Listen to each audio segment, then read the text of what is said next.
كمي كأنهم كراتها أزازان تا أبزل لهم سلامكم بزح اندابلكو لما أنت مبل سلاسان حدن كفال هيزلكم مزيال لخو نتقبرو من دقفهم بلب اندامسكنكو أتوم سابسكرايب زي قبركم سابسكرايب كتقبرو نزي فيديو لايك اندحابكم كتكهاتلو اندا تلاوخو نابتا زانتا كم حالفكم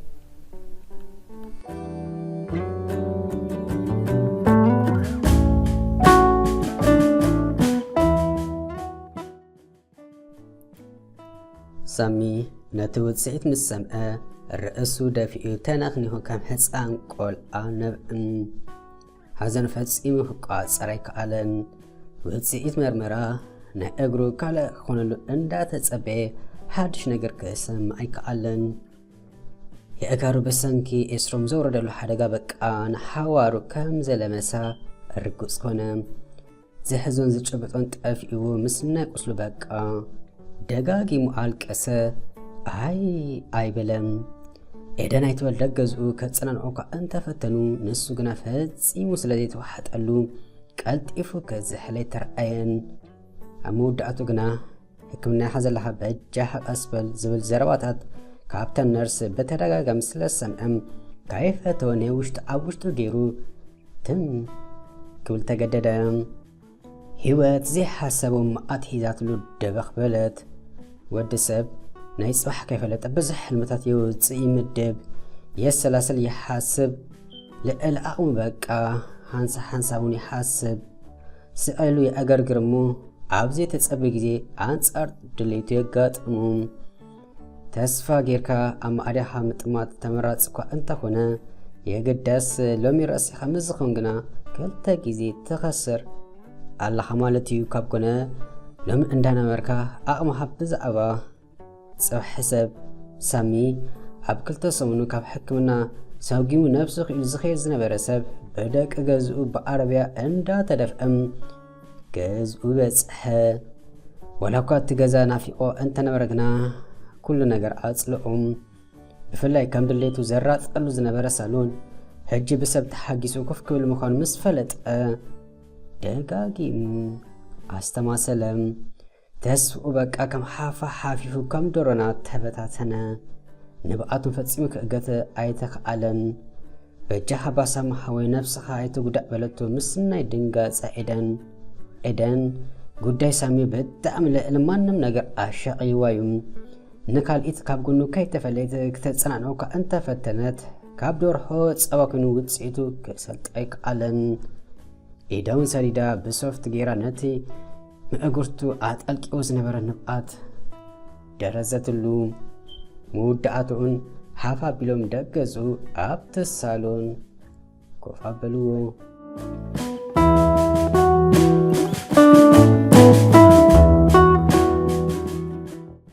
ليديا كاب حجي بأدلك وتسيكتو لك كيسالت أدعى أبت بيت معسر تسأنحات قال إن مسأس تأثر أن كل ما حازة أكتوت نعاقنا عين مرفق قينوي ناتدقمر أيم بمنتهي مكنت أبو تاريفا كمزلا تفلت ويو كندسكونون أوريدا السلاسلة حرى عنون يفكرا كيكوليمو مس أوت عني يحدم أبسبل ما دم تابس حد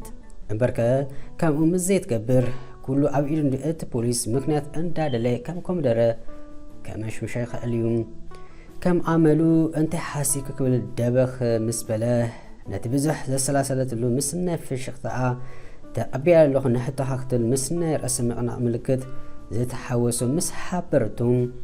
وتقدي نيبلبو أفكيرو كنو نتتسوا زمسل أسنانو مستناقص وصلن في الشقطاء حويسو جيس اسكبل جيزي باقنن هاقو سفتسين مقص أرسينو أسرت مخانا كساب زرأسي يا حبيب تشكرنا عند دابلا بتكن دقال نفسه غير عبت مسنا يرفوني بوليس نل علي سفسفام ساري دليدو ليدا أوردن بجها ما نستحق وصلك وين يلبو زفك أركا مسيلك دحان كم زدو يصا كميلة كم زحدم نعي ملكت أن دابلت كتورد فانت أرعب زهات وديون نام مريت ملسامو حجك توتسي خلبان ندقا وتسي كم بحدش تملسو هيزواوات واتيون سقاي بلن مقينو عاليلو هيزو وادعا كابيت مؤثر تتصورم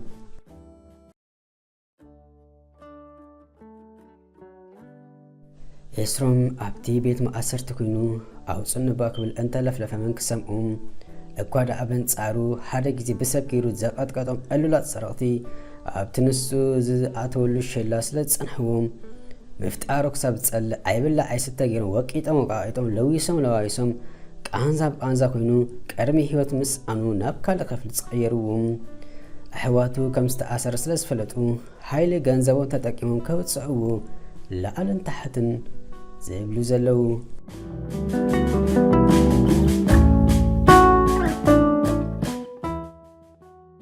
ኣብርሃም ሕጹጽ ጉዳይ ኣጋጢሙሎ ምስ በለ ምስቲ ኣብ ስርሖ ንፍዑን ተደላይ ሰብ ምዃኑ ዋላ ደኣ ኣብ 0 ሰዓት ይሕተቶም ደኣ እምበር ንኽኸይድ ኣይከልእዎን ናይ 3 ሰሙን ፍቓድ ሓብዎም ክንስኾኑን ንኤደን ይመጽእ ኣለኹ ከይበለ ተኪት ብክር ዋጋ ቆሪጹ ክብገዝ ሰዓታት ዝጽበዘሉ ፍቕሪ ከምኡ ዝገብር ዘይኮንኩን እምበር መንገብገብ ኣውፂእ ጥብ ክብላ ኣይምጸልአን ነይሩ ኤደን ሳሚ ካብ ዝሕረም ንድሓር ፈጺማ ንፈጽሙ ሓላካ ደው ኢላ ኣይተቐበለቶን ኩምራ ዝኮን መልእኽቲ ሰዲዱ ክንሱን ሓንቲ እኳ ምሽ ክትከፍታ ብላዕሊ ከማን ከተንብብ ኣይተርኣየትን ክንስኾን ከዓ ናይ ሓቂ ብፍቕራ ተቓፂሉ ብናፍቆት ሓሪሩ ብገይጓ እኳ ብኣካል ኣይኮነን ብቪድዮ ርእዋ ዘይፈልጥ ሰብ እንተርፎ ብስእሊ ኣብ ኣርኪ ውትፍ ክብላ ዝተጓየም ኣየ ፍቕሪ ሎሙ ዝገብር ኣብ ዓለም ሓቀኛ ፍቕሪ የለን ኢሉ ብዙሕ ሰብ ይዛረብ ይኸውን የግዳስ ሓቀኛ ፍቕሪ ኣለዎም ፈርዐን ብሓቂ ከተስተማቕሮ ምስ ትደሊ ጥራሕ ከምቲ ንስኻ እቲ ሰብ ክኾነልካ ትደልዮ ንስኻኹን ንኣይተኣምን ንምባል ገዲፍካ ሚዛናዊ ክትከውን ፈትን ግልጽነት ይሓሉ ብዓብዪ ድማ እምነት ክቕጽል ቃል ዓለም ዘይምግባር ኣብዝኻ እውን ይኸውን ኣብዘይኸውን ኣይኮኑ ምባል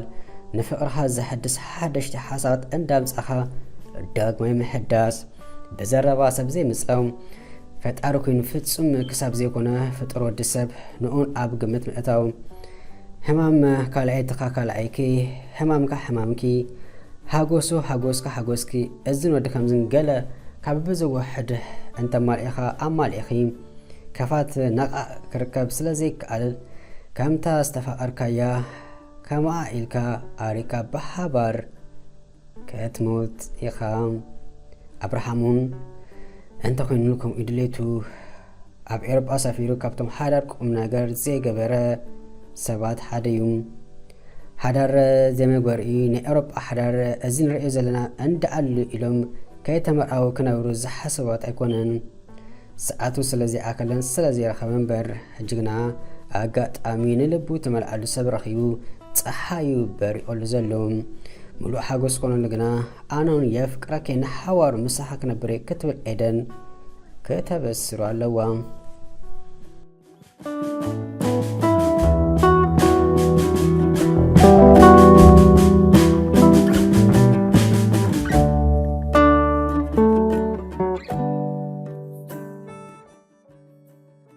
ሰማሓወ ዝብላዕዶ ከም ጻልካ በጃኻ ድማ ነብስኻ ይተዋዳቕ ካብ ዝኻፈ መጽእ እንተ ዝኸውን ከደኣ እንቋ ከመን የእውዳእኻ ይስኣንካ ከም ድሌትካ ክትሰርሕ ትኽእል እንዲኻ ብድንጋጸ መንፈስ እንዳተዓዘበት ኤደን ተዛረበት ሰምግና ንምምላእ ይኹን ናይ ዘረባ ሸውሓት ይብሉን ብዛዕባ መጻእዩ ምስ ነብሱ የስተንትን ነበረ ብፍላይ ወለዱ ኣሕዋቱ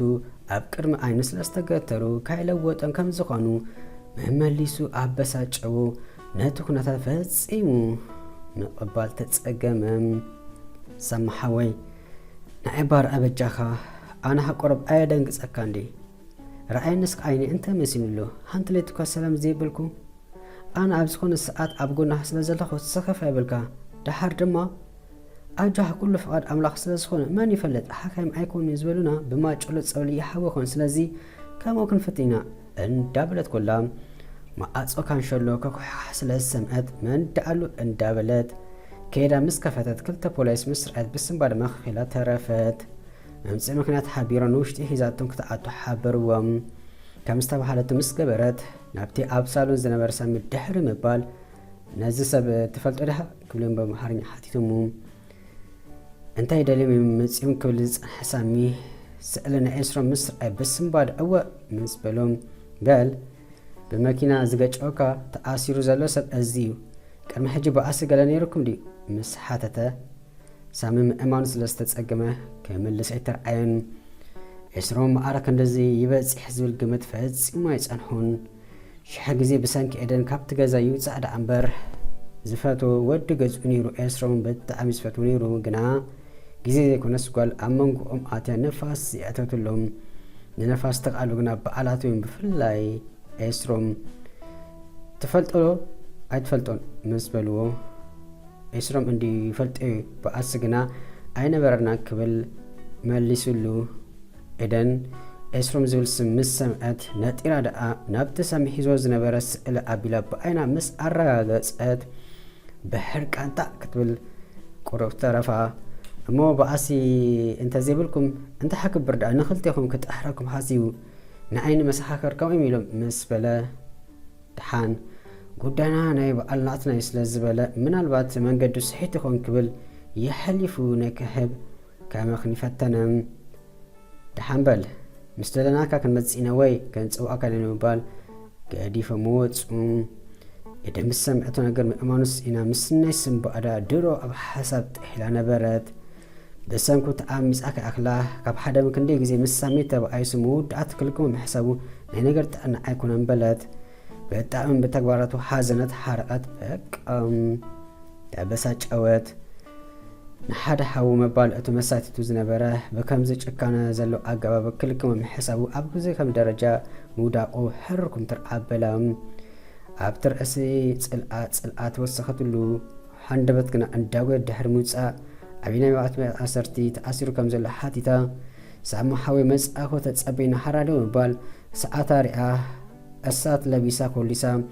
በታ ቅድሚያ ጽንሐታ ሚኒባስ ኮንትራት ሒዛ እንዳ ፖሊስ ከይዳ ምስ ኣጸውዕቶ ኤስሮም ገጻ ምስርኣይ ብተሓጓስ ጣዕ ክብል ደለየ ክልክማ ሓሲሙ ከም ዝነበሮን ድሮ ረስዐ ኣቲ ኤዶ ሓፍተይ ክትርኢኒ መጺኺ መንድኣ ነጊርኪ ምስ በላ ፈሻኽሻኽ እንዳበለ ሰማዓታ ረሳሕ ስዲ ዘበገበርካየ ዘይፈለጥኩካ ይመስለካ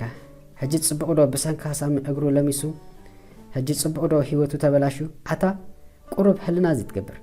ትማሊ ምስኡ ትጻወት ተሓንቀቕ ነርካስ ከምዚ ክትፈድዮ ምሽ የፍቅረይካ ኢኻ ትብል ፍቅርኻ ብሞት ዲኻ ክትገልጾ ናይ ቀዳማይ ቆስሊ ክሓወ ካልእ ክትውስኸኒ ኣታ ቁሩብ ዘይተሓፍር በል ብሰንካ ከም ተኣመፅኩን ኣይትረስዕ ንኡን ሓቢር ኣብዚ ከጭነውከ ረሳሕ ስዲ ብጣዕሚ ትሕዝን መን ኢኻ ከምዚ ገይሩ ደኣሚሱካ ባሓ ከማን ቃቲሎምኻ ዘለዎ ኣራጊፋ ብክፉ ዓይና ጠሚታ ዘረብኦ ከይሰምዐት ገዲፋቶ ደኣ ናብቲ ኣብ ሓዘን ከሎ ዝገደፈቱ ኣፍቃሪኣ ሳሚ ተመልሰት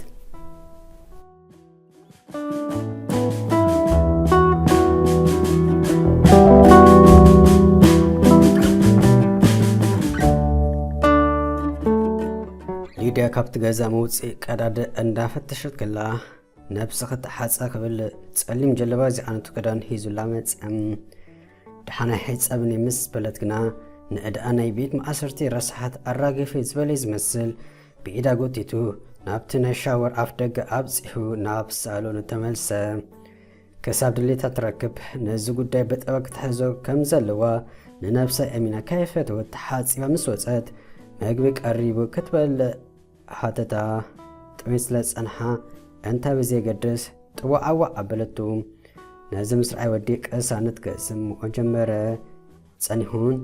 እንዳኮለሰት ከላ ክንደገለ ሰንሰለት ወርቂ ኣብ ክሳዳ ክዓስረላ ፀግእ ምስ በለ